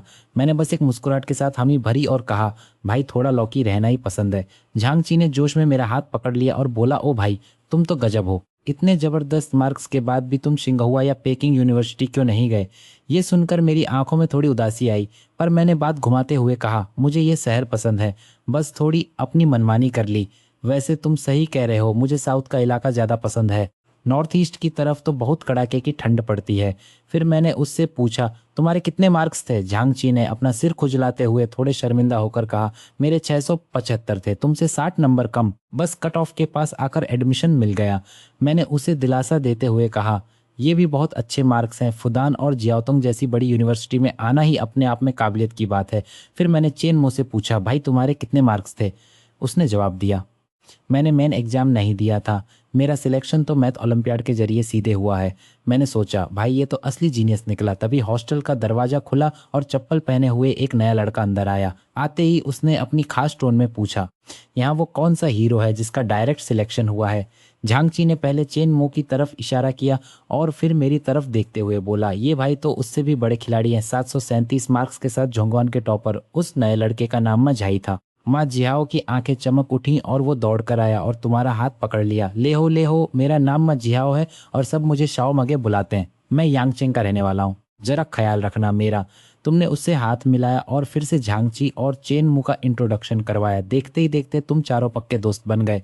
शाओ मागे के पेरेंट्स ये देखकर बहुत खुश हुए और दोपहर में उन्होंने तुम तीनों को एक शानदार दावत दी। विदाई के वक्त जैसे ही उसके पेरेंट्स गाड़ी में बैठे, शाओ मागे के सबका बांध टूट गया और वो फूट फूट कर रोने लगा। तुमने उसके कंधों पर हाथ रखा और कहा, अरे भाई रोता क्यों है? अब से हम सब भाई हैं। अगर तेरे पेरेंट्स यहाँ नहीं है तो क्या हुआ, तेरे भाई तो साथ है ना। तभी झांगची का फोन बजा। ग्रुप में काउंसलर का मैसेज आया था कि शाम 7 बजे क्लास मीटिंग है। माँ जिहाओ ने अचानक अपनी जांग पर हाथ मारा, जैसे उसे कुछ याद आया हो। अरे हाँ, खाना खाते वक्त मैंने सुना कि यहाँ शेन येजी नाम की एक लड़की है जिसकी माँ ड्रैगन देश की सबसे अमीर महिला शेन ईरेन है। वो भी हमारे ही डिपार्टमेंट में है, पर क्या वो हमारी क्लास में है? झांगची ने तुरंत क्लास ग्रुप चेक किया और कहा, हाँ भाई तू सही कह रहा है, मैंने उसका नाम लिस्ट में देखा है, वो इसी ग्रुप में है। ये सुनते ही माँ जिहाओ की आंखें चमक उठी। वाह, कॉलेज की सबसे सुंदर लड़की हमारी क्लास में, क्या तुम लोगों ने उसे देखा है? झांगची और चेनमू ने नाम में सिर हिलाया। फिर माँ जिहाओ ने उम्मीद भरी नजरों से तुम्हारी तरफ देखा। लियांग जई, क्या तुमने उसे देखा है? तुमने मन ही मन हंसते हुए सोचा, सिर्फ देखा ही नहीं, मैं तो उसके साथ सो भी चुका हूँ। दोपहर में तुम चारों कैंपस घूमने निकले। फुजियाओ यूनिवर्सिटी 5000 मीटर के दायरे में फैली हुई थी और वाकई में बहुत बड़ी थी।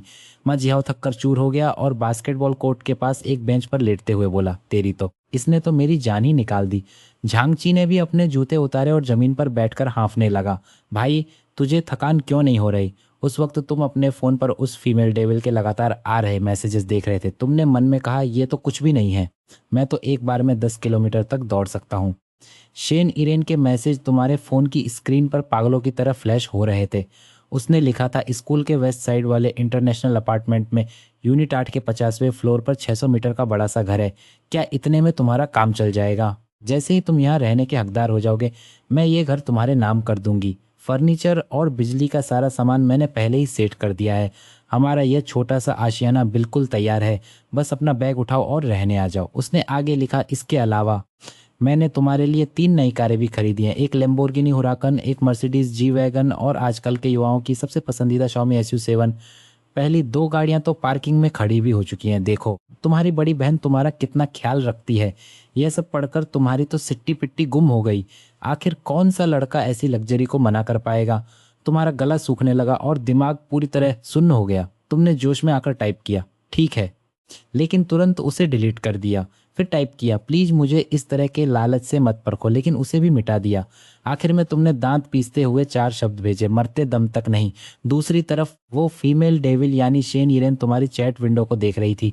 जब उसने देखा कि तुम इतनी देर से कुछ टाइप कर रहे हो और अंत में सिर्फ मरते दम तक नहीं जैसा जवाब भेजा है, तो उसकी हंसी छूट गई। उसने तुम्हें और तड़पाने का फैसला किया और आगे कोई रिप्लाई नहीं दिया। अब यहाँ तुम्हारी हालत खराब थी। तुम 1 मिनट में 10 बार अपना फोन चेक कर रहे थे और मन ही मन छटपटा रहे थे।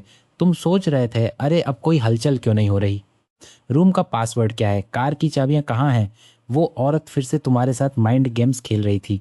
असल में तुमने अपने गांव में ही ड्राइविंग लाइसेंस बनवा लिया था ताकि पढ़ाई के साथ साथ कोई काम कर सको। अब जब लाइसेंस हाथ में था तो तुम गाड़ी चलाने के लिए बहुत बेताब थे और यहाँ शेन यीरेन ने सीधे 3 बड़े खिलौने भेज दिए थे, लैम्बोर्गिनी, जी वैगन और SIU7। यह लालच सीधे कैश मिलने से भी कहीं ज्यादा बड़ा था, क्योंकि इस बड़े शहर में पैसा होने के बावजूद कार की नंबर प्लेट मिलना बहुत मुश्किल काम था। तुम मन ही मन खुद को दिलासा दे रहे थे। सच कहूं तो मुझे वहां जाने का कोई खास शौक नहीं है, लेकिन अंदर ही अंदर तुम चिल्ला रहे थे, अरे यार कम से कम रिप्लाई तो कर दो। तुम्हें इस तरह बेचैन और छटपटाते देख मत जिहाओ और बाकी दोस्त हैरान रह गए। उन्होंने अजीब नजरों से देखते हुए पूछा, भाई क्या चक्कर है, क्या तुम्हारी कोई गर्लफ्रेंड बन गई है। झांगची ने एक शरारती मुस्कुराहट के साथ मेरी तरफ देखा और बोला, अबे हमें भी तो दिखा वो फोटो। मैंने तुरंत अपने चैट रिकॉर्ड्स डिलीट किए और मौका देखते ही एक कहानी पेल दी। मैंने कहा, अरे यार एक हाई स्कूल की क्लासमेट मेरे पीछे 3 साल से पड़ी थी। जब मैंने उसे एक्सेप्ट नहीं किया तो वो मरने मारने की धमकी देने लगी। कह रही थी कि अगर मैंने उसे भाव नहीं दिया तो वो टियानमेन बिल्डिंग की छत से कूद जाएगी। अब समझे मैं क्यों सिगुआ पेकिंग यूनिवर्सिटी नहीं गया, क्योंकि वो चुड़ैल वहीं पढ़ रही है। वो तीनों बेवकूफ़ मेरी बात मान गए। उनके चेहरे पर हैरानी थी और वो पूछने लगे, लेकिन तूने उसे मना क्यों किया।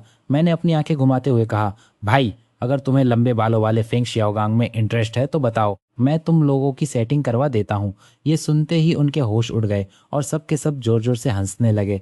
मैं मन ही मन मुस्कुरा रहा था कि ये साले कितने भोले हैं, मेरी झूठी कहानी पर यकीन कर लिया। फिर मैंने अपना फ़ोन चेक किया पर उस फीमेल डेविल का अभी तक कोई रिप्लाई नहीं आया था। मुझे लगा वो मेरे साथ गेम खेल रही है। खैर डिनर के बाद शाम ढलते ही हम चारों क्लासरूम की तरफ निकल पड़े। रास्ते में हर कोई सिर्फ शेन येजी और उसकी माँ शेन यीरेन की बातें कर रहा था। हर कोई आर्टिफिशियल इंटेलिजेंस वाली क्लास में सिर्फ इसलिए जाना चाहता था ताकि वो उस शंघाई की प्रिंसेस की एक झलक देख सके। मैं भी उस शेन येजी के बारे में काफ़ी क्यूरियस था। हमारा दोस्त माँ जिहाओ सबसे ज़्यादा एक्साइटेड था। आखिर बंदा थोड़ा प्लेबॉय टाइप जो है उसे से बस सुंदर लड़कियां दिखनी चाहिए।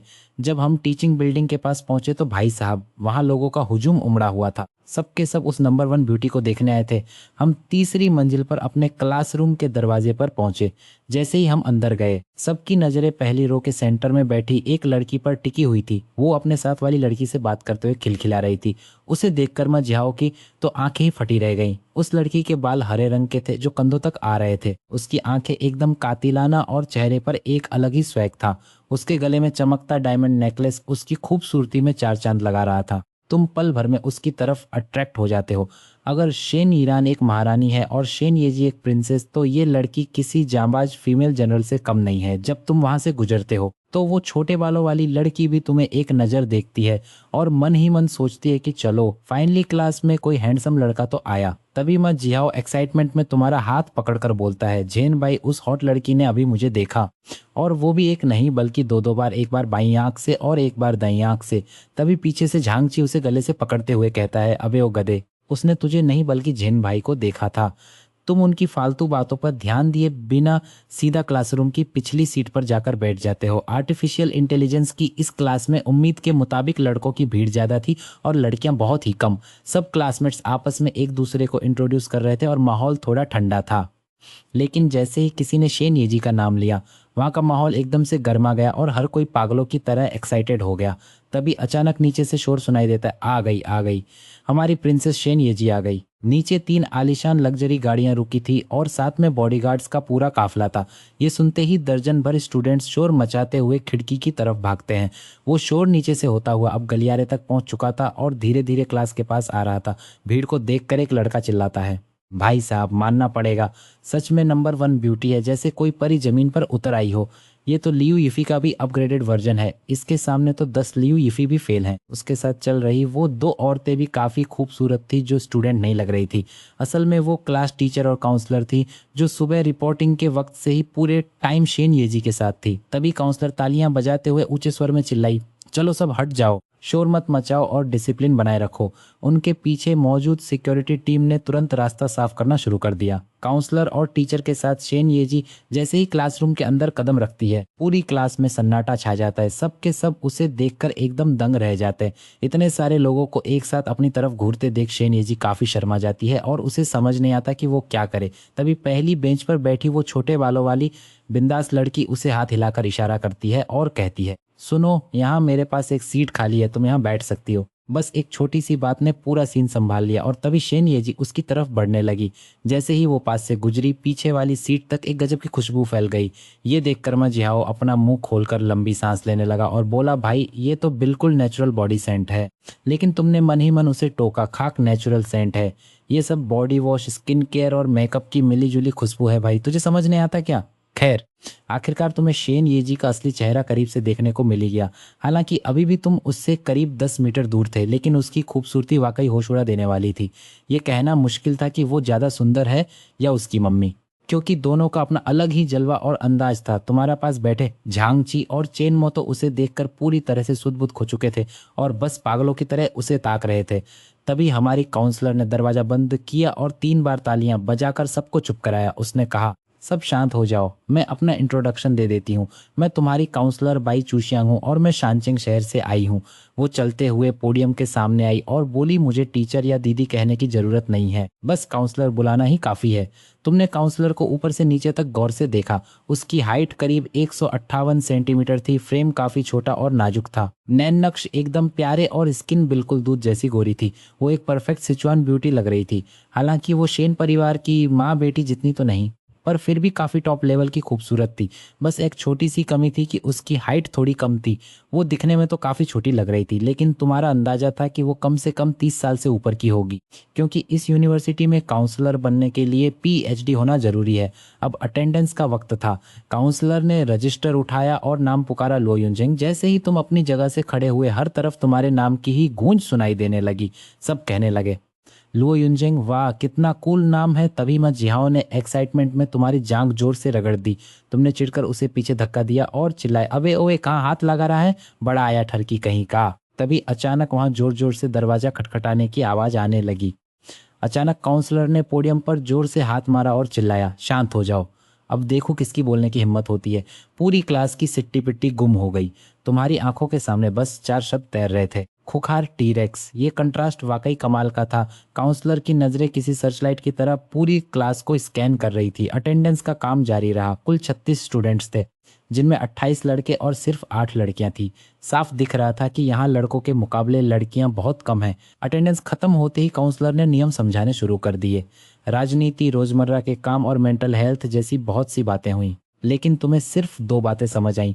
पहली ये कि कोई लफड़ा नहीं होना चाहिए, और दूसरी ये कि अगर कभी सुसाइड करने का ख्याल आए तो कूदने से पहले उससे आकर मिलना, वरना पहली जिम्मेदारी उसी की बन जाएगी। इसके बाद तालियों की गूंज के साथ क्लास टीचर सु वानचिंग का स्वागत किया गया। एक और बेहद खूबसूरत टीचर स्टेज पर आई। सु वानचिंग की आवाज बहुत ही कोमल और तमीज वाली थी, जैसे किसी बड़े खानदान की राजकुमारी हो। उन्हें देखकर झांगची धीरे से बोला, भाई भले ही क्लास में लड़कियां कम हैं, लेकिन हमारे पास 4 सुंदरियां मौजूद हैं। क्लास टीचर ने बहुत प्यार से बात की और पढ़ाई पर सबसे ज़्यादा जोर दिया। तभी काउंसलर ने ऐलान किया कि अब आइस ब्रेकिंग राउंड शुरू होगा और सबको स्टेज पर आकर अपना इंट्रो देना होगा। सब एक दूसरे का मुंह ताकने लगे। किसी में पहले जाने की हिम्मत नहीं थी। तभी अचानक झाओ लिंगजुन ने हाथ उठाया और बोला, सबसे पहले मैं जाऊंगा। जोरदार तालियों के बीच वो पूरे कॉन्फिडेंस के साथ पोडियम पर पहुंचा। उसने कहा, टीचर्स और मेरे दोस्तों, मेरा नाम झाओ लिंगजुन है। लिंग यानी ऊंची उड़ान और जुन यानी एक शरीफ इंसान। मैं राजधानी शहर जिंगचिंग से आया हूँ। जिंगचिंग का नाम सुनते ही माँ जियाओ को अपनी कमी का एहसास होने लगा। उसे राजधानी वाले लड़के का दबदबा महसूस हुआ। लेकिन जैसे ही तुम्हारे कानों में जिंगचिंग शब्द पड़ा, तुम्हारे दिल को एक गहरा झटका लगा। तुम्हें अपने गुजरे हुए माता पिता की याद आ गई। उधर जाओ लिंगजुन अपनी कड़क आवाज में बोलता रहा, मेरा नेचर एकदम बिंदास है और मुझे नाइंसाफी के खिलाफ लड़ना पसंद है। अगर इस क्लास में किसी भी लड़के ने हमारी क्लास की लड़कियों को परेशान किया, तुम सब बेझिझक किसी भी काम के लिए मेरे पास आ सकते हो। जैसे ही उसने ये कहा, पूरा हॉल तालियों की गड़गड़ाहट से गूंज उठा। लड़कियां पागलों की तरह तालियां बजा रही थीं, वहीं लड़के शोर मचाकर माहौल बना रहे थे। काउंसलर और क्लास टीचर ने एक दूसरे की तरफ देखकर स्माइल दी। साफ था कि क्लास मॉनिटर की पोस्ट के लिए वो सबसे तगड़ी कैंडिडेट थी।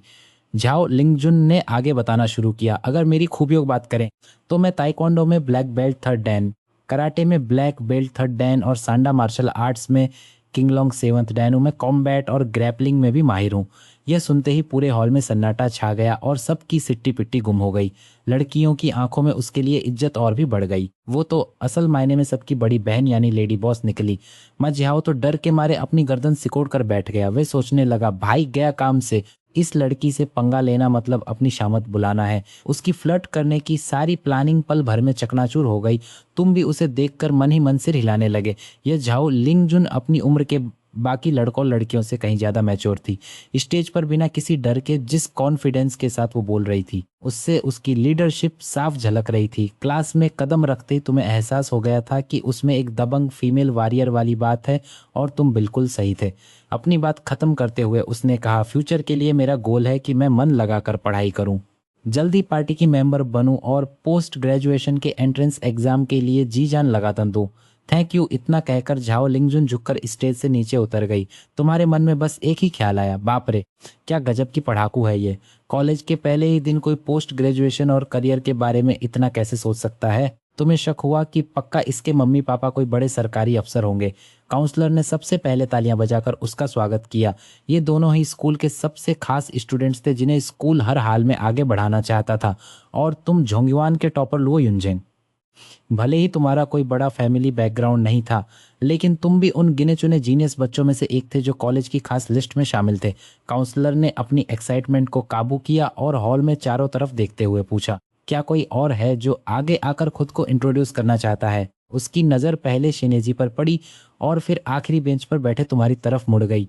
काउंसलर ने कहा, अगर कोई खुद से आगे नहीं आ रहा तो अब मैं नाम पुकारना शुरू करूंगी। क्लास में सन्नाटा छा गया। सब एक दूसरे का मुंह ताकने लगे। झाओ लिंगजुन ने इतनी जबरदस्त परफॉर्मेंस दी थी कि बाकी कई स्टूडेंट्स का कॉन्फिडेंस ही डगमगा गया था। शेन येजी को तो कोई कमजोर महसूस नहीं करा सकता था। बस उसका नेचर थोड़ा शांत था और खुद से आगे बढ़कर दिखावा करना उसकी स्टाइल नहीं थी। तभी काउंसलर ने सीधे तुम्हारा नाम पुकारा, लुओ युनजेंग। अरे भाई, इतनी सुंदर मैडम ने तेरा नाम लिया है। झांगची ने सबसे पहले ताली बजाना शुरू किया और देखते ही देखते पूरी क्लास तालियों की आवाज से गूंज उठी। तुम अपनी सीट से खड़े हुए, अपनी शर्ट का कॉलर थोड़ा ठीक किया और स्टेज पर पहुंच गए। पूरी क्लास की तरफ मुड़कर तुमने बड़े ही सीरियस अंदाज में अपना हाथ उठाया और बोले, नमस्ते साथियों। ये सुनते ही पूरी क्लास ठाकों से गूंज उठी। झाओ लिंगजुन ने अपना मुंह चिढ़ाते हुए कहा, ये पागल हो गया है क्या? खुद को कोई बड़ा लीडर समझ रहा है। अगली लाइन क्या बोलेगा? साथियों, आपकी मेहनत सफल हो। भाई, यहाँ कोई आर्मी की परेड चल रही है क्या? यहाँ तक कि शेन येजी भी अपनी हंसी नहीं रोक पाई और खिलखिलाकर हंस पड़ी। भाई, पहले तो तुम स्टेज पर आते ही नर्वस हो जाते थे, लेकिन जब से मैजिक सिटी की उस नंबर 1 हसीना ने तुम्हें बदला है, तुम रातों रात मैच्योर हो गए हो। ऊपर से अब तुम्हारे पास लगभग 30 लाख रुपए पड़े हैं, तो कॉन्फिडेंस तो 7वें आसमान पर होगा ही। कहते हैं ना कि शराब बुजदिल को भी शेर बना देती है, पर अगर शराब की जगह पैसा आ जाए तो कलेजा और भी बड़ा हो जाता है। और सबसे जरूरी बात, तुम्हारे पास तो सिस्टम है, और जिसके पास सिस्टम हो पूरी दुनिया उसकी मुट्ठी में होती है। अब तो भाई को कोई नहीं रोक सकता। तुम पूरी तरह जोश में आ गए हो। तुमने अपना इंट्रोडक्शन देते हुए कहा, मेरा नाम लुओ युनजेंग है। लुओ यानी लुओ गॉड वाला लुओ और युनजेंग यानी सुनहरे दौर वाला युनजेंग। वैसे तो मैं बहुत ही शर्मीला और शांत लड़का हूँ। मुझे लोगों से मिलने जुलने में बहुत डर लगता है, यानी मैं सोशल एंजाइटी का शिकार हूँ। जैसे ही ये शब्द तुम्हारे मुंह से निकले, पूरी क्लास ने एक साथ हुटिंग शुरू कर दी। अबे, आते ही तूने परेड वाली सलामी ठोक दी और इसे तू सोशल एंजाइटी कह रहा है। वैसे तुम झूठ नहीं बोल रहे थे। शेन येजी से मिलने से पहले तुम वाकई ऐसे ही थे और लड़कियों को देखते ही अपना रास्ता बदल लेते थे। शेन येजी तुम्हें गौर से देख रही थी और उसे महसूस हुआ कि लग रहा है तुम काफी सच्चे और थोड़े मजाकिया भी हो। जहां तक हॉबी की बात है, तुम थोड़ा रुके।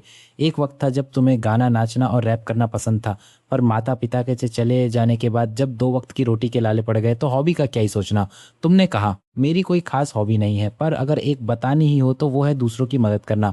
ये सुनते ही पूरा हॉल पहले मुस्कुराया और फिर सब जोर जोर से हंसने लगे। दूसरों की मदद करना, ये बंदा तो बहुत मजाकिया है यार, हा हा हा। यहाँ तक कि काउंसलर भी क्लास टीचर से बोले बिना नहीं रह सके, ये लड़का थोड़ा अजीब है। पर क्लास टीचर ने मुस्कुराते हुए कहा, ये माहौल बनाना अच्छे से जानता है। ज़्यादा से ज़्यादा सिस्टम पॉइंट्स कमाने के लिए तुमने सोचा कि इस विज्ञापन को अंत तक जारी रखा जाए।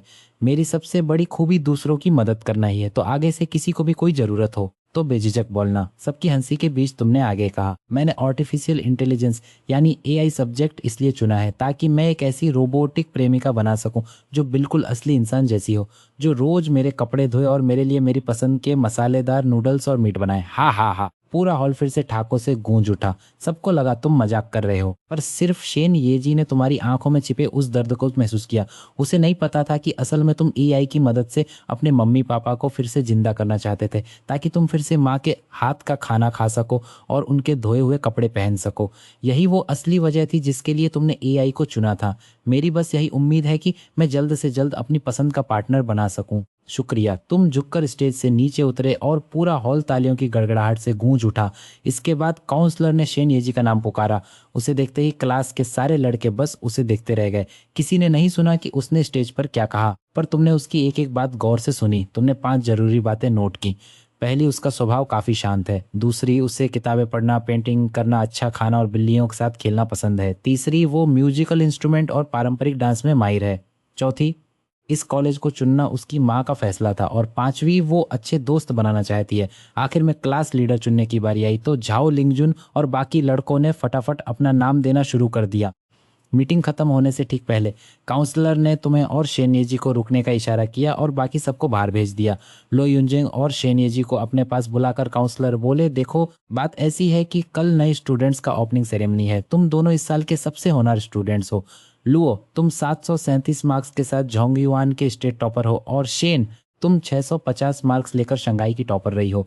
काउंसलर की बात पूरी भी नहीं हुई थी कि तुम और शेन येजी दोनों एक दूसरे को हैरानी से देखने लगे।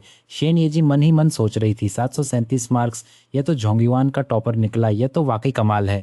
वहीं तुम सोच रहे थे 650 मार्क्स, यह शंघाई की टॉपर है। मुझे तो लगा था कि यह कोई बिगड़ी हुई अमीर जादी है जो किसी ऊंची पहुंच की वजह से आई है।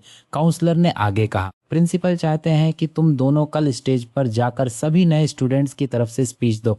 तुम क्या बोलोगे, यह तुम पर है। बस अपना टाइम 5 से 8 मिनट के बीच रखना। घर जाकर एक स्पीच तैयार करो और फिर मुझे भेज देना। फिर काउंसलर ने अपना फ़ोन निकाला और कहा, चलो अपना वीचैट निकालो और मुझे ऐड करो। तुम दोनों ने फ़ौरन काउंसलर और क्लास टीचर को ऐड कर लिया। इसके बाद काउंसलर बोले, ठीक है, अब जल्दी जाओ और अपनी स्पीच लिखो। जैसे ही तुम क्लास से बाहर निकले, तुमने देखा कि शेन येजी के बॉडीगार्ड्स दरवाजे पर ही छिपे हुए थे। मझियाओ और उसके दोस्त भी तुम्हारा इंतजार कर रहे थे, और कुछ लड़के तो बस इसलिए रुके थे ताकि वे कॉलेज की इस सबसे खूबसूरत लड़की को एक नज़र और देख सके। तभी काउंसलर ने सबको घूरते हुए कहा, यहाँ भीड़ लगा कर क्या कर रहे हो, चलो जल्दी अपने हॉस्टल निकलो। काउंसलर की डांट सुनकर वो लड़के पीछे मुड़ मुड़ कर देखते हुए वहां से जाने लगे। तभी माँ जिहाओ तुम्हारे पास आया और फुसफुसाते हुए पूछा, जेन भाई, आखिर काउंसलर ने तुम्हें और इस हसीना को अकेले में क्यों रोका था? तुमने जवाब दिया, हॉस्टल चलकर बताऊंगा। तुम आगे आगे चलने लगे और शेन येजी अपने बॉडीगार्ड्स के साथ तुम्हारे पीछे थी, लेकिन उसकी नज़रें लगातार तुम्हारी पीठ पर टिकी थी। आज की रात तुमने उस पर एक गहरा असर छोड़ा था। उसने सपने में भी नहीं सोचा था कि तुम इतने जीनियस होगे। एक थोड़ा मजाकिया और थोड़ा रहस्यमय दिखने वाला लड़का असल में 737 नंबर लाने वाला सेंट्रल प्लेन्स का टॉपर निकला। उसके मन में एक अजीब सी हलचल बढ़ती ही जा रही थी। तभी स्कूल बिल्डिंग के नीचे जैसे ही शेन येजी बाहर आई, भीड़ में एक बार फिर शोर मच गया। ड्राइवर ने फौरन कार का दरवाजा खोला और 8 बॉडीगार्ड्स उसके दोनों तरफ तैनात हो गए। जैसे ही वो कार में बैठने वाली थी, झाओ लिंगजुन ने उसे जोर से आवाज दी, शेन येजी, मैंने तुम्हें क्यू पर फ्रेंड रिक्वेस्ट भेजी है, जरा उसे एक्सेप्ट कर लेना। शेन येजी के चेहरे पर एक प्यारी सी मुस्कान आ गई। उसे हंसता देख बाकी लड़के दीवाने हो गए और चिल्लाने लगे, भाई देखो, स्कूल की सबसे सुंदर लड़की मुस्कुरा दी। दोस्तों, मुझे तो प्यार हो गया है। लेकिन झाओ लिंगजुन ने अपना मुंह बनाया और उसे जोर से चेतावनी दी, बहन, जो लड़के तुम्हें क्यू पर ऐड करना चाहते हैं वो सब बस तुम्हारी खूबसूरती के पीछे पड़े हैं, उन्हें गलती से भी ऐड मत करना। शेन एजी ने मुस्कुराते हुए हाथ हिलाया और अपनी सफ़ेद बेंटले कार में बैठ गई। दरवाज़ा बंद हुआ और वो तीनों लग्जरी कारें धीरे धीरे वहाँ से निकल गईं। कार में बैठते ही शेन एजी ने अपना फ़ोन निकाला, जहाँ दर्जनों फ्रेंड रिक्वेस्ट आई हुई थी। पहली रिक्वेस्ट में जिहाओ की थी। उसे झाओ लिंगजुन की बात याद आई कि लड़के बस उसके पीछे पड़े हैं, इसलिए उसने उसे छोड़ दिया। उसने पहले झाओ लिंगजुन और 2 दूसरी लड़कियों की रिक्वेस्ट एक्सेप्ट की। इसके बाद उसने लिस्ट को कई बार ऊपर नीचे चेक किया, लेकिन उसे तुम्हारी फ्रेंड रिक्वेस्ट कहीं नहीं मिली। उसके चेहरे पर थोड़ी मायूसी आ गई। फिर उसने क्लास ग्रुप खोला और तुम्हारी प्रोफाइल ढूंढ निकाली। वहाँ सब कुछ खाली था, बस जेंडर में लड़का लिखा था। कितना रहस्यमयी, उसने कुछ पल के लिए सोचा, लेकिन फिर शर्म के मारे उसने तुम्हें खुद ऐड नहीं किया। स्कूल से घर सिर्फ 2 किलोमीटर दूर था, इसलिए शेन येजी 5 मिनट में घर पहुंच गई। अंदर घुसते ही वो बोली, मम्मी आप अभी तक सोई नहीं। हॉल में शेन इरेन फल खाते हुए टीवी देख रही थी। उसने पूछा, बेटा तुम्हारी क्लास मीटिंग कैसी रही? शेन येजी मुस्कुराते हुए पास आई और बोली, मम्मी मीटिंग बहुत अच्छी थी। हमारी क्लास में तो बड़े बड़े धुरंधर भरे पड़े हैं। वहाँ एक लड़का है जिसके 737 नंबर आए हैं। वो सेंट्रल प्लेन्स का टॉपर है। उसके चेहरे पर हैरानी थी और वो सोचने लगी कि आखिर इतने ज़्यादा नंबर होने के बावजूद उसने टॉप यूनिवर्सिटी में एडमिशन क्यों नहीं लिया। जोंगयुआन का नाम सुनते ही शेन इरेन का दिल धक से रह गया और उसने तुरंत पूछा, उसका नाम क्या है? जवाब मिला, लुओ युनजेंग। सुनते ही शेन इरेन हैरान रह गई और उससे जोर का झटका लगा। वह सोचने लगी, लड़का है जोंगयुआन का टॉपर, जिसने 27 में से 27 नंबर हासिल किए थे, यानी फुल मार्क्स से सिर्फ 21 नंबर कम। तुलना की जाए तो शंघाई के टॉपर येजी ने 77 में से 5 नंबर लिए थे, यानी सिर्फ x नंबर कटे थे। देखने में तो लगता है कि येजी के नंबर कम कटे हैं, लेकिन अगर मेहनत और कंपटीशन के हिसाब से देखें तो लुओ युनजिंग कहीं ज़्यादा काबिल है। जोंगयुआन का एग्जाम किसी नर्क से कम नहीं होता, जहां 1 लाख से ज़्यादा स्टूडेंट्स बैठते हैं, जबकि शंघाई में सिर्फ 1000 के करीब स्टूडेंट्स होते हैं, जो काफ़ी आसान है। यानी जोंगयुआन के टॉपर की वैल्यू बहुत ज़्यादा है। शेन इरेन सोचने लगी, यह लड़का तो सुपर जीनियस है। आखिर मैंने किस खजाने जैसे लड़के के साथ वक्त बिताया है। अब उसके दिल में तुम्हारे लिए प्यार और भी बढ़ गया था और उसके दिमाग में बस तुम ही चल रहे थे। वहीं दूसरी तरफ तुम अपने हॉस्टल के कमरे में डेस्क पर बैठकर अपनी स्पीच लिखने में बिजी थे। तभी फ़ोन पर मैसेज का नोटिफिकेशन आया और तुम्हें बिना देखे ही पता चल गया कि यह उसी का मैसेज है, लेकिन तुमने जानबूझकर रिप्लाई नहीं किया। तुमने सोचा, दोपहर में तुमने मुझे इग्नोर करके मेरा सस्पेंस बढ़ाया था, अब मेरी बारी है तुम्हें तरसाने की। तुम्हारे पास भले ही एक आलीशान घर और 3 गाड़ियां हों, लेकिन एक मर्द की भी अपनी सेल्फ रिस्पेक्ट होती है। मैं तब तक इंतजार करूंगा जब तक तुम खुद अपनी गाड़ी लेकर मेरे सामने नहीं आती और मुझसे उसे लेने की रिक्वेस्ट नहीं करती। अगर मुझे किस्मत के भरोसे ऐश भी करनी है तो भी मैं अपनी अकड़ कम नहीं होने दूंगा। तभी बिस्तर पर लेटे हुए माँ जिहाओ खुद से कहने लगा, अजीब बात है, शेन प्रिंसेस ने अभी तक मेरी फ्रेंड रिक्वेस्ट एक्सेप्ट क्यों नहीं की। तभी झांगची हाथ में बाल्टी लेकर अंदर आया और बोला, भाई इंतजार करना छोड़ दे, वह तुझे कभी घास नहीं डालने वाली। क्या तूने झाओ लिंगजुन की बात नहीं सुनी? उसने साफ कहा है कि वह किसी लड़के को ऐड न करे। माँ जिहाओ चिढ़कर बोला, उस शहर की लड़की ने मेरा सारा खेल बिगाड़ दिया, जबकि वह दिखने में कितनी कमाल थी। झांगची ने मजाक उड़ाते हुए कहा, तो फिर तू जाकर उसे भिड़ जा। जिहाओ घबरा कर बोला, भाई मुझे माफ कर, वह ताइक्वांडो, कराटे और मार्शल आर्ट्स की एक्सपर्ट है, उससे पंगा लेने की हिम्मत कौन करेगा। इतना कहकर मैं जिहाओ तुम्हारी तरफ देखने लगा। जेन भाई, तुम दिखने में तो काफ़ी हैंडसम हो, लेकिन तुम्हारा एटीट्यूड तो देखो, जैसे किसी में कोई इंटरेस्ट ही ना हो। तुम तो सर उठाकर देखते तक नहीं, बस शो ऑफ करते रहते हो। अगर तुमने इस शहर की उस बड़ी हस्ती को अपनी तरफ कर लिया तो मैं तुम्हें अपना बाप मान लूंगा। तुमने जवाब दिया, मैं तो उसके खुद चलकर मेरे पास आने का इंतजार कर रहा हूँ। ये सुनकर झांगची फिर से तुम्हारे पास आया और फुसफुसाते हुए बोला, जेन भाई, मुझे लगता है कि तुम्हारी और शेन येजी की जोड़ी एकदम जबरदस्त लगेगी। क्या तुम उसे पटाने की हिम्मत रखोगे? तुम्हारे मन में तुरंत खतरे की घंटी बज गई। तुमने सोचा, उसे पटाऊं खाक। अगर उस बड़ी तोप को पता चला कि मेरा उसकी माँ के साथ क्या सीन है तो वो पक्का अपने बॉडीगार्ड से मेरे टुकड़े टुकड़े करवा देगा, और अगर उसकी माँ को पता चला कि मैं उसकी बेटी के पीछे पड़ा हूँ तो वो भी मुझे जिंदा नहीं छोड़ेगी। तुमने अपना गला साफ किया और एकदम सीरियस चेहरा बनाकर बोले, मुझे इन सब में कोई इंटरेस्ट नहीं है। हम जैसे देश के भविष्य को इन छोटी और फालतू चीज़ों के बारे में नहीं सोचना चाहिए। बस करो, अब अपनी ये शक्ल देखो और यहाँ से निकलो। अगले दिन सुबह सुबह एक तेज आवाज़ से तुम्हारी नींद खुल गई। तुमने अपनी अधखुली आंखों से फोन उठाया और देखते ही तुम्हारी नींद उड़ गई। तुमने सोचा, दत्त तेरी की, क्या ये औरत पागल हो गई है? इसे डर नहीं लगता कि मेरे रूममेट्स देख लेंगे? ये वीडियो कॉल करने की हिम्मत कैसे कर सकती है? तुमने तुरंत कॉल काट दिया और 3 सवालिया निशान भेज दिए। उस लेडी बॉस ने फौरन रिप्लाई किया, क्या हुआ, डर गए? और जब तुमने कल रात मेरे मैसेज का जवाब नहीं दिया तब तुम्हें डर नहीं लगा? तुमने चिढ़कर टाइप किया, मैं कल रात अपनी स्पीच तैयार कर रहा था, क्या तुम प्लीज़ मुझे बार बार परेशान करना बंद करोगी? उसने जवाब दिया, ठीक है, अगर तुम प्यार से अपनी इस बड़ी बहन की बात मान लो तो मैं तुम्हें तंग नहीं करूंगी। तुम गुस्से में टाइप करने लगे, मैं सच में वैसा लड़का नहीं हूं जैसा तुम सोच रही हो। तभी उस लेडी बॉस ने एक वॉइस नोट भेजा जिसमें वो शरारत से हंस रही थी, मेरे प्यारे टॉपर लड़के, क्या तुम्हें मैं पसंद नहीं? खैर, मैंने अपनी बेटी से पूछ लिया है, तुम लोगों की सुबह ओपनिंग सेरेमनी है और दोपहर में आर्मी ट्रेनिंग वाली यूनिफॉर्म मिलेगी। शाम को तुम फ्री होगे तो मैं 7 बजे उसी फ्लैट पर तुम्हारा इंतजार करूंगी, याद से आ जाना वरना ठीक नहीं होगा। मैंने रिप्लाई किया, मैं नहीं जा रहा। यह पढ़ते ही उस फीमेल डेविल का पारा चढ़ गया और उसने गुस्से भरा मैसेज भेजा, मुझे मजबूर मत करो कि मैं तुम्हें किडनैप करने के लिए बंदे भेजूं। तुमने दोबारा कोई जवाब नहीं दिया और सीधे बिस्तर से उठ गए। हॉस्टल के कमरे में झांगची और चेनमो अभी भी चैन की नींद सो रहे थे, लेकिन माँ झियाओ का बिस्तर खाली था। तुमने अपनी स्पीच वाली फाइल और टिश्यू पेपर उठाए और पब्लिक टॉयलेट की तरफ निकल गए। टॉयलेट पहुंचकर तुम्हें एक खाली केबिन मिला। जैसे ही तुम अंदर गए, बगल वाले केबिन से एक बहुत ही सुरीली और बनावटी आवाज आई, हाओ भैया। इन प्यारे से नन्हे दिलों के लिए आपका बहुत बहुत शुक्रिया। वो तो यह बात है, माँ जिहाओ सुबह सुबह यहाँ बैठकर किसी सुंदर लड़की का लाइव स्ट्रीम देख रहा था। तुम उसे टोकने ही वाले थे कि तभी तुम्हारी नज़र नीचे की दरार से दिख रहे टिश्यू पेपर के पैकेट पर पड़ी। तुम्हारे दिमाग में तुरंत एक बिजली जैसी बात कौंधी, कल उस भिखारी की मदद करने और लकी ड्रा के बाद हेल्पिंग पॉइंट सिर्फ 2 ही बचे थे। फिलहाल दूसरों की मदद करने का कोई मौका नहीं दिख रहा था। हंसी, अगर मौका नहीं है तो मौका बनाना पड़ेगा। तुम चुपचाप नीचे झुके और उस दरार से धीरे से टिश्यू पेपर के पैकेट को अपनी तरफ खींचने लगे।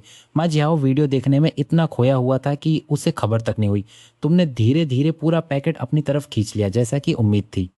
थोड़ी देर बाद बगल से माँ जिहाओ के हैरान होने की आवाज़ आई, अरे मेरा पेपर कहाँ गया? मुझे पक्का याद है कि मैं साथ लाया था। फिर खट खट खट की आवाज़ आई। उसने दीवार पीटना शुरू कर दिया, क्या बगल में कोई है? तुमने हैरान होने का नाटक करते हुए कहा, अरे माँ भाई, तुम भी यहीं बैठे हो क्या? उसने रात की सांस ली, ओ झेन भाई आप हैं। उसे देखते ही तुम्हें अचानक शेन आंटी की याद आ गई। उनकी मदद करने पर सीधे ढेरों पॉइंट्स मिलते थे। एक बार तो पूरे 90 पॉइंट्स मिले थे। उनकी एक बार की मदद दूसरों की दर्जनों बार की मदद के बराबर थी। तुम्हारा मन फिर से डोलने लगा। उस 10,000 पॉइंट्स वाले बड़े लकी ड्रा तक पहुंचने के लिए शायद फिर से शेन आंटी का ही सहारा लेना पड़ेगा। तुमने अपना गला साफ किया और उससे पूछा, क्यों, क्या एक टिश्यू काफ़ी नहीं होगा? चर्र, तुमने आधा टिश्यू पेपर फाड़ा और माँ जिहाओ की तरफ बढ़ा दिया। उसे कुछ समझ नहीं आया और वो हैरान होकर बोला, भाई तेरे पास आखिर कितना पेपर है? डिंग। दूसरों की मदद करने के लिए सिस्टम ने तुम्हें एक पॉइंट दे दिया। तुमने फिर से पेपर फाड़ना शुरू किया और बोले, अरे मेरे पास भी ज़्यादा नहीं है, क्या इतना काफ़ी नहीं है? ठीक है, थोड़ा और ले ले। तुमने फिर से एक छोटा सा कोना फाड़कर उसे दिया। माँ जिहाओ तो पूरी तरह सन्न रह गया और बोला, भाई तो मजाक कर रहा है क्या? डिंग। एक और हेल्पफुल पॉइंट मिल गया। तुम बिल्कुल सीरियस चेहरा बनाकर बोले, देखो भाई, टिश्यू पेपर लकड़ी से बनता है, हमें बचत करनी चाहिए और धरती को बचाना चाहिए। वो चिल्लाया, बस कर भाई, मजाक छोड़, यहाँ बैठे बैठे मेरे पैर सुन्न हो गए हैं। चर्रर चर्रर चर्रर। तुमने लगातार 7 बार उसकी मदद की और पूरे 10 पॉइंट जमा कर लिए। भाई ये सीन बहुत ही अजीब था। वो बेचारा मझियाओ जैसे तैसे काम चलाकर अपनी पैंट ऊपर करते हुए और बड़बड़ाते हुए बाहर निकल गया। इधर तुम टॉयलेट में ही बैठे बैठे उन 10 पॉइंट से लकी ड्रा शुरू कर देते हो। डिंग। बधाई हो होस्ट, आपको रिवॉर्ड में मिला है 18 मेमोरी पॉइंट्स। अचानक तुम्हारी याददाश्त तेज हो गई। कल रात जो स्पीच तुमने लिखी थी उसका एक एक शब्द तुम्हारे दिमाग में बिल्कुल साफ छप गया। सोचो, पहले तुमने इसे 3 बार पढ़ा था, फिर भी सिर्फ थोड़ा बहुत ही याद हुआ था। आज तुम्हें हजारों नए स्टूडेंट्स के सामने बोलना है और बिना स्क्रिप्ट के स्टेज पर जाने की तुम्हारी हिम्मत नहीं थी, लेकिन अब तुम बिना देखे आराम से बोल सकते हो। सिर्फ ऑटो पॉइंट्स ने कमाल कर दिया। सिस्टम सच में ज़बरदस्त चीज़ है।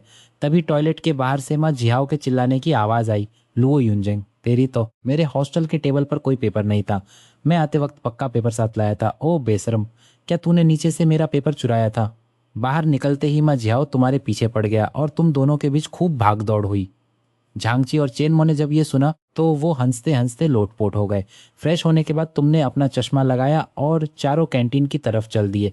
रास्ते में तुम्हारी मुलाकात झाओ लिंगजुन से हुई और जैसे ही उसने बोलना शुरू किया,